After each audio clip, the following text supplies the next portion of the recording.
Assalamualaikum warahmatullahi wabarakatuh. Perkenalkan, nama saya R. Nurhayati SPDI MPDI. Saya akan menampilkan video pembelajaran untuk mata kuliah pembelajaran materi, media, dan alat peraga pembelajaran. Ditonton ya. Assalamualaikum.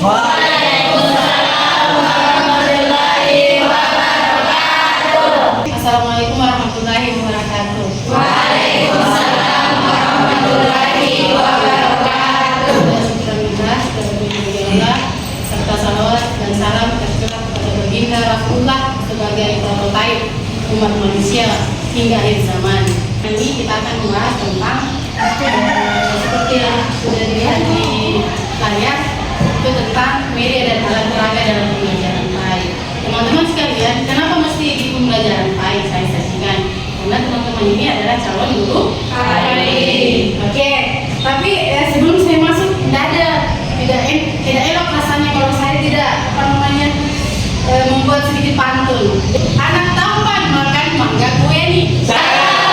Apa kabar Ki hari ini? Ada beberapa kompetensi yang harus kita miliki. Ya, teman-teman mungkin sudah pernah dengar apa? Ya, itu yang diatur oleh undang-undang dan juga Permenak atau peraturan Menteri Agama, di mana ada 5 kompetensi yang ditambahkan dengan kompetensi kepemimpinan yang itu tadi yang saya bilang di Permenak. Kompetensi ini, teman-teman tahu tidak yang mana? Ada yang bisa bantu saya? 4 kompetensi yang guru dan dosen yang harus dimiliki.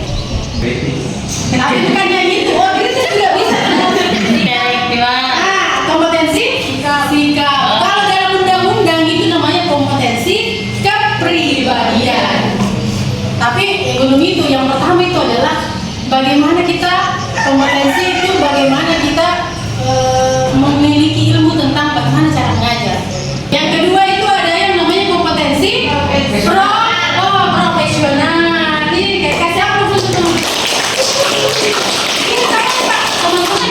Dalam belajar itu kita jangan bikin takut untuk salah. Kenapa? Karena kapan kita takut salah, kita tidak akan maju.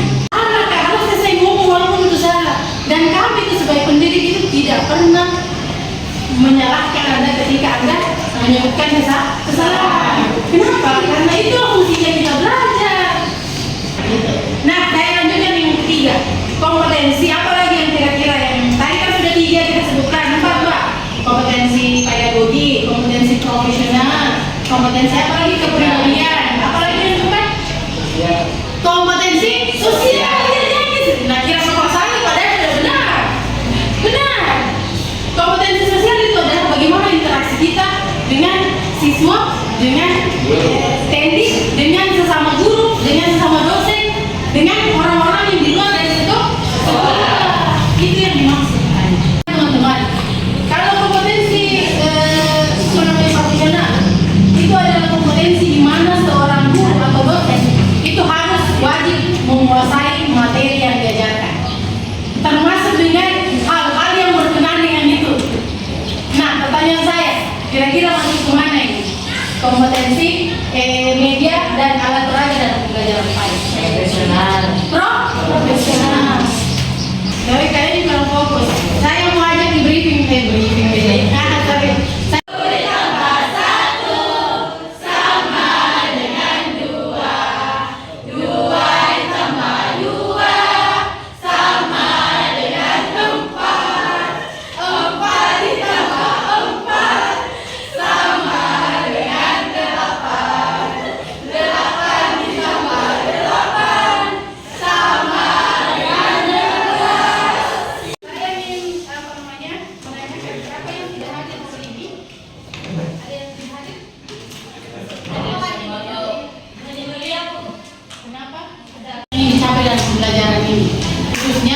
Pada materi, media, dan alat peraga pembelajaran. Nah, ada 5 tujuan yang akan kita capai atau yang mampu menerangkan definisi media dan alat peraga. Yang kedua, mampu menjelaskan jenis-jenis media dan alat pembelajaran. Yang ketiga, mampu menerangkan langkah lengkap penggunaan media pembelajaran. Selanjutnya menerangkan kelebihan dan kekurangan dalam penggunaan media dan alat peraga. ya, oke. Selanjutnya yang terakhir itu menafsirkan kendala-kendala yang Dihadapi dalam penggunaan media. Nah, sama-sama bahwa dalam mengajar kita itu membutuhkan sebuah alat atau sebuah media untuk membantu kita dalam mentransformasikan pesan atau ilmu. Tanpa ini, teman-teman, tanpa ini kita tidak akan memaksimalkan waktu tujuan pembelajaran itu juga tidak akan tercapai kalau kita dalam penggunaan media atau dalam memanfaatkan media ini tidak maksimal. Jadi kita butuh untuk menggunakan ini. Nah, agar apa? Agar pembelajaran itu bisa efektif dan efisien. Nah, selanjutnya, oke, saya belum ini. Ada yang bisa memberikan saya penjelasan apa itu media?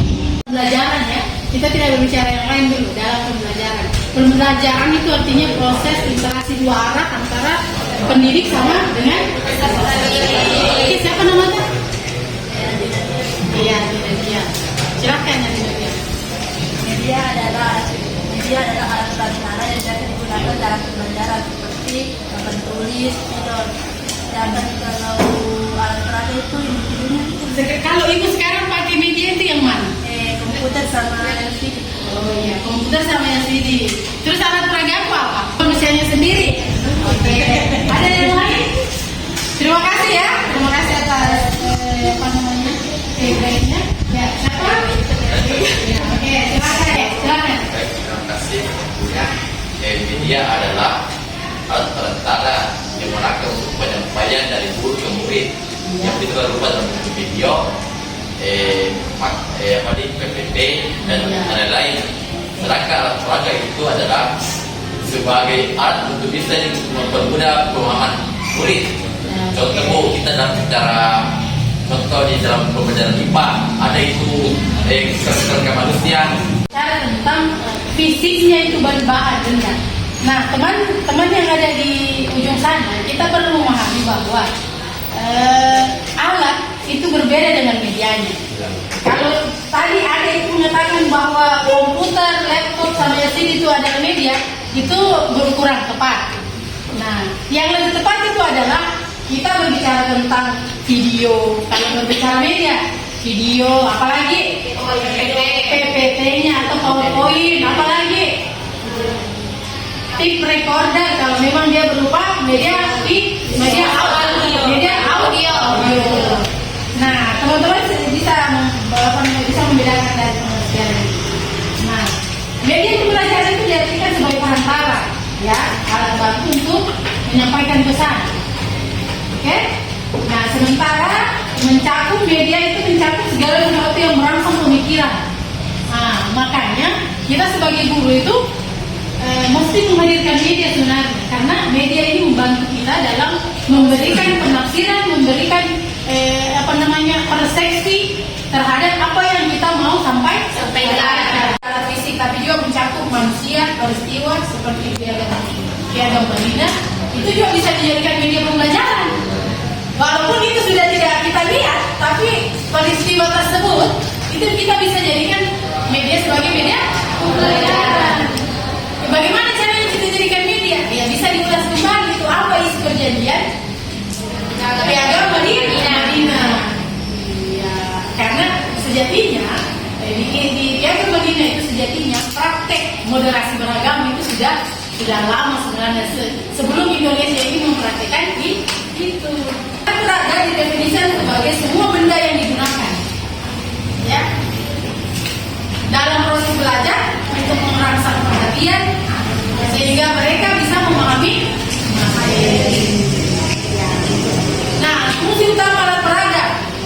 Ya, alat peraga itu fungsinya apa? Mengurangi keabstrakan. Apa itu artinya abstrak? Tidak jelas. Tidak memfasilitasi pembelajaran, memberikan pengalaman belajar. Jadi anak-anak itu, walaupun misalkan kita bisa memang kita bawa itu anak-anak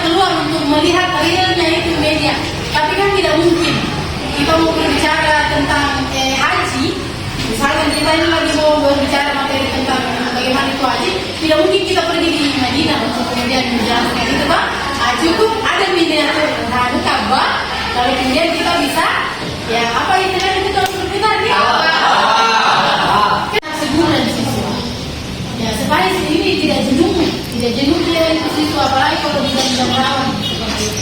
Nah seperti yang teman-teman lihat, meningkatkan kemampuan belajar siswa, membantu guru menyampaikan materi, memperlancar pencapaian tujuan. Nah pencapaian tujuan tadi dari awal saya sudah sampaikan kan bahwa ada tujuan pembelajaran dicapai. Bisa dilihat ini ada yang paling kelihatan apa perbedaan keduanya. Media pembelajaran alat perangkat. Nah, itu sudah poin tadi. Siapa namanya? Oke, lanjut. Terakhir untuk buku, video presentasi dan bahan ajar digital. Yang mana itu bahan ajar digital?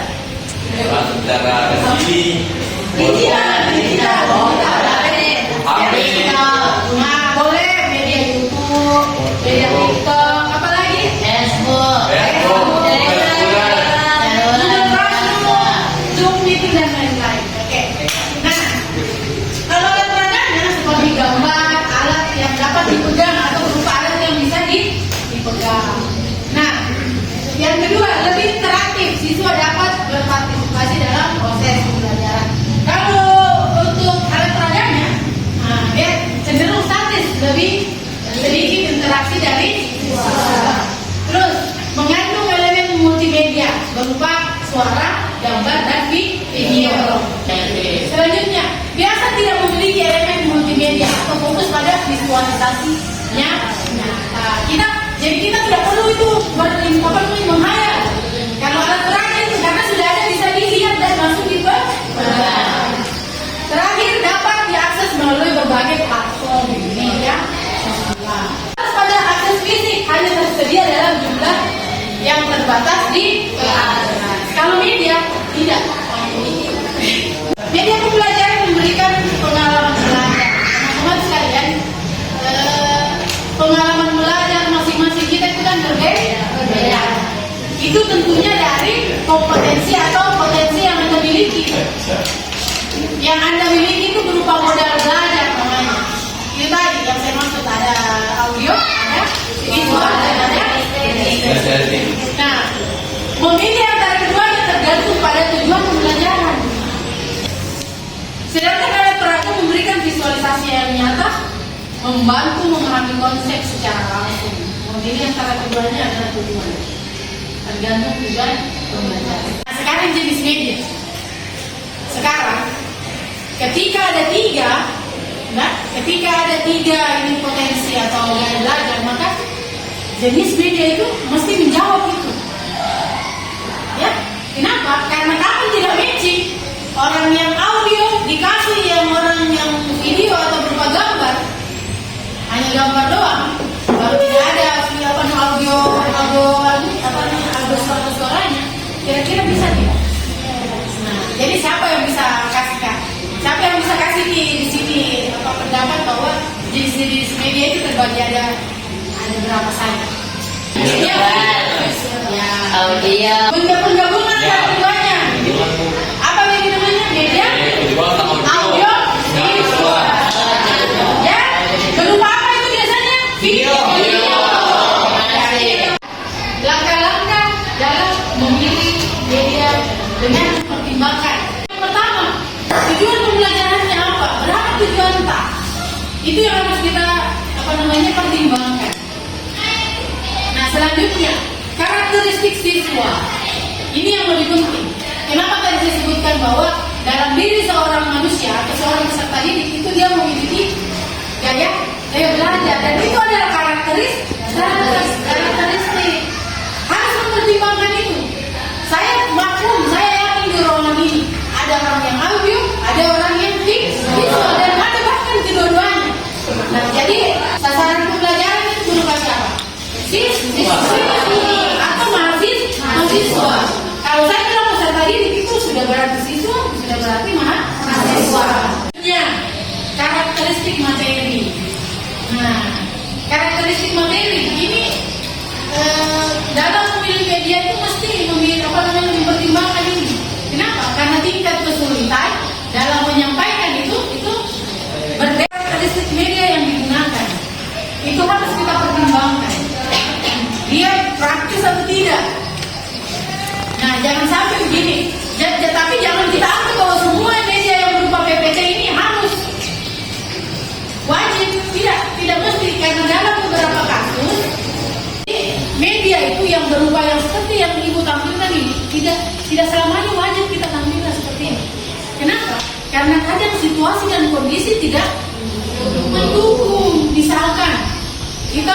tinggal di daerah di mana aliran listrik itu tidak ada, bukan tidak ada sih. Mungkin nanti di Malang baru nyala, ada tuh di pulau begitu itu ya. Tapi tidak dekat, tidak karena itu kita jangan mengajar atau jangan menggunakan media. Tidak seperti itu, karena ini media itu bukan hanya berupa video atau media interaktif. Selanjutnya, bagaimana kemampuan atau latar belakang guru atau biasa kita singkat dengan SDM. Bisa tidak guru itu menerapkan media itu? Itu juga harus dipertimbangkan. Jangan hanya karena keren-kerennya lalu kemudian kita pakai, tapi nanti pada saat di pertengahan itu tidak bisa kita laksanakan. Saya lanjut ya. Nah, apa sarana dan prasarana? Ini tadi yang kaitannya dengan karakteristik media tadi. Karena di sekolah itu tidak semua sarana dan prasarana yang mendukung. Contoh, kita kalau mau menggunakan media interaktif berupa platform media sosial, kita harus punya ya wifi. Yang selanjutnya siswa pernah mengetahui media tersebut atau siswa pernah melihat sebelumnya, ya. Nah, yang terakhir, apakah media yang akan digunakan itu terjangkau atau ekonomi? Itu berupa apa? Berupa fungsi. Ya, jadi kita sekarang mengulas kekurangannya. Pertama, kita akan ketergantungan dengan teknologi. Kalau kita menggunakan media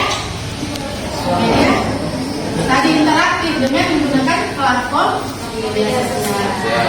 Nah, banyak media pembelajaran terutama digital memerlukan perangkat keras dan lunak atau biasa kita sebutkan dengan koneksi internet. Ya, mungkin tidak tersedia di semua tempat. Tadi itu yang disebutkan pemerintah. Nah, sifat komunikasi satu arah, kekurangannya itu memang. Nah, makanya untuk bisa mengimbangi itu atau mengantisipasi itu, ya guru juga harus banyak-banyak punya bahasa verbal atau memberikan instruksi. Nah, biaya dan produksi. Ya, biayanya itu juga biasanya untuk membeli menyediakan wifi, membeli data itu kan tidak semudah itu dalam Selanjutnya keterbatasan dalam menyampaikan materi.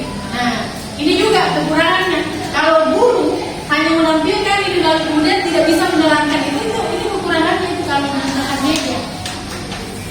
Karena apa? Karena itu siswa pasti bertanya-tanya, apa itu dia yang dimaksud dengan itu. Nah, kita harus punya perbendaharaan data yang baik. Nah, resiko kebosanan.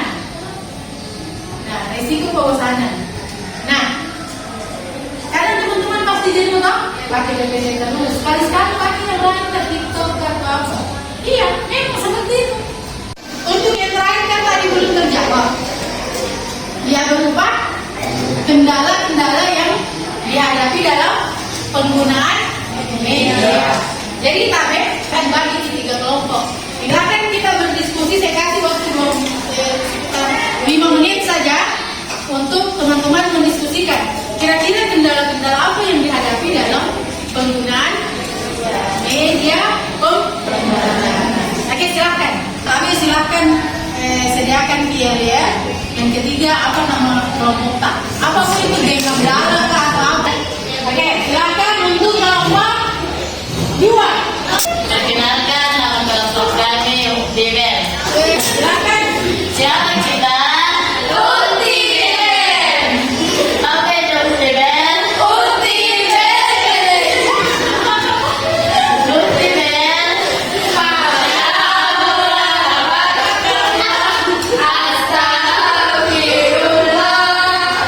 Hasil pengumpulan data atau diskusi kami itu pertama pada ranah akses dan ketersediaan, yaitu kesenjangan digital yang seperti tadi saya jelaskan itu juga perihal ada akses internet, ada beberapa yang tidak memiliki kuota, itu adalah salah satu hambatan.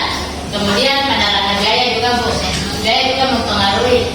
Kemudian pada ranah ketersediaan konten atau materi, yaitu kadang ada itu materi yang mau dicari tapi tidak ada atau kesulitan orang mendapati materi itu. Kemudian pada ranah keterampilan perihal kualitas pengetahuan guru. Kayak contoh Bu, ada guru yang seperti tadi kita jelaskan, ada guru yang tidak memahami atau menguasai cara pembuatan PPTK atau lain sebagainya. Kemudian pada ranah siswa, kita juga sebagai guru memberikan bagaimana cara supaya siswa ini paham atau mengerti ternyata seperti ini. Kemudian kendalanya itu ada sama siswa. iya, kedua-duanya. Kemudian pada kualitas dan relevansi itu kualitas konten, kayak beberapa itu Bu, materi yang kayak ada didapatin tidak akurat, kayak juga mempengaruhi. Kemudian relevansi Bu, pada ranah relevansi ada biasa itu materi yang tidak relevan pada masa sekarang. Mungkin bisa sekian yang kami. Ya. Kemudian ketiga Bu, perannya SDM Boleh. siswa kena Iya boleh. Ya. Tadi kan sama yang disampaikan. Karena proses kita dalam menyampaikan itu tergantung dari siswanya juga. Dia mau tidak menerima itu, kan? kalau dalam pasal di bukunya itu Bu bilang begini, memang panca guru menjelaskan tapi yang mereka tidak pahami. Ya. Oke, kita kasih apa?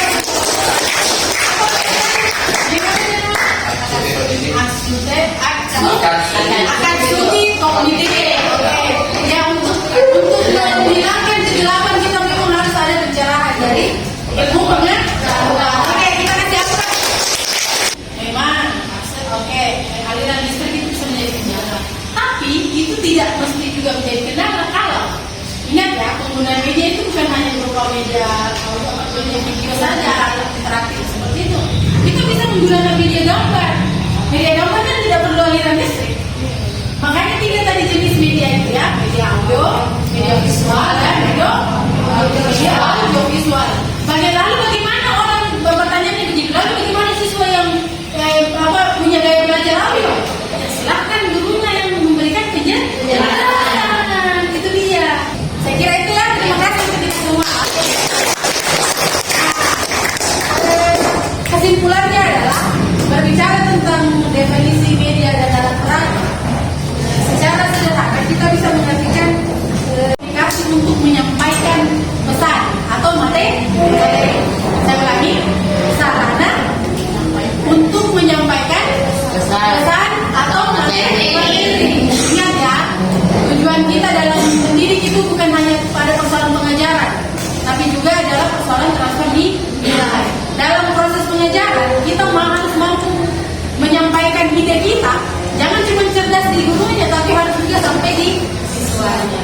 Nah, kalau berbicara alat peraga itu adalah alat bantu. Oke, saya kira itu saja ya. Terima kasih atas atensi semua. Saya ada pantun sedikit ya, dan tambah juga lagi bantuannya dengan cakap punya panjang-panjang sedikit. Atau saya mau sedikit dulu. Ada teka-teki dulu sebelum saya berpantun menutup materi.